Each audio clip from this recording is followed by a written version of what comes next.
श्री स्वामी समर्थ.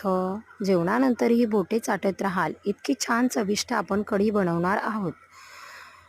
कढी फुटू नये म्हणून मी काही टिप्स सांगितलेल्या आहेत. त्यासाठी व्हिडिओ लास्टपर्यंत पहा. सर्वात प्रथम आपण वाटण बनवून घेणार आहोत. त्यासाठी मिक्सरमध्ये हिरवी मिरची, लसूण, आलं, खोबरं, कोथिंबीर आणि जिरी यांचं वाटण बनवून घेणार आहे. वाटण बनवल्यानंतर कढईमध्ये 2-3 चमचे तेल घालायचे. त्यानंतर मोहरी, कढीपत्ता आणि वाटलेलं वाटण घालायचं. त्यानंतर अर्धा चमचा हळद.